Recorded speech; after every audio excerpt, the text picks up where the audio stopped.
Welcome to Somerset Weekly Wrap-Up for the week of July 25th to July 31st.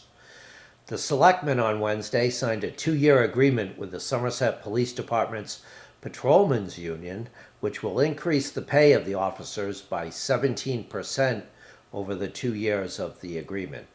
Town Administrator Mark Alucci said the Somerset officers had been the lowest paid in Bristol County before the agreement. Selectman Chair Jamison Souza said the increase will put the officers in the middle of the pay scale for departments in the county. There are 25 officers in the Somerset Patrolmen's Union. The Selectmen on Wednesday appointed Captain William Tedford to be the interim police chief after Chief Todd Costa retires on August 3rd.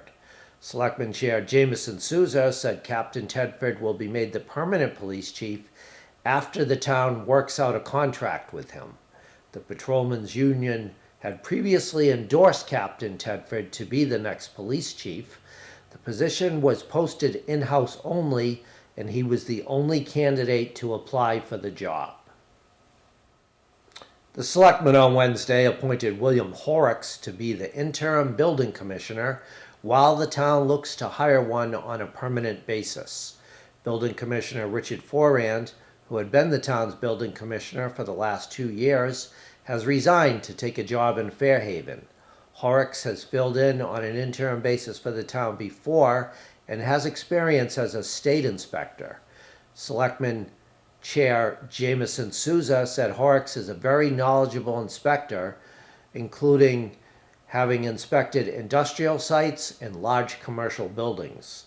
The town had hired him to be the building inspector for the development on the Brayton Point site, but Town Administrator Mark Alucci said language in the agreement allows the town to use Horrocks for other work. The first big job for Horrocks will be inspecting the new Somerset Middle School building for a certificate of occupancy.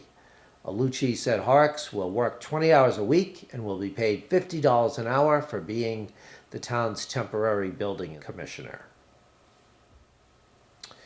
The town has begun the process of negotiating a tax increment financing agreement with South Coast Wind, which has proposed to build a converter station on the site of the former Brayton Point power plant. A committee of town officials that will negotiate that agreement with South Coast Wind met for the first time on Tuesday. Tax increment finance agreements allow businesses to pay partial real estate taxes for a certain amount of time that is agreed upon before they start paying full taxes to the town. The agreements are meant to help attract businesses to town and to help existing businesses expand. If that committee can come to an agreement with South Coast Wind, the agreement would have to be approved by the Selectmen and then by town meeting voters for South Coast Wind to get the tax relief.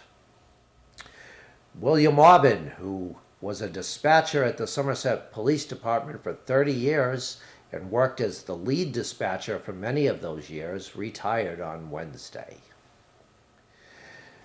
The Water Department reported last week that one of its solar panels was damaged by a golf ball. It was the second time this year that a Water Department solar panel was damaged by a golf ball. Signs have been put up at North Elementary School telling people that golfing is not allowed on the field there. The band Second to None is scheduled to perform at Pierce Beach Park next Wednesday as part of the Somerset Recreation Department's free summer concert series. The band plays Motown and 80s music. The concert is scheduled to start at 6 p.m. at the beach. There will be food trucks and raffles during the intermission of the concert. Thank you for watching Somerset Weekly Wrap-Up. We will see you next week with more news from around Somerset.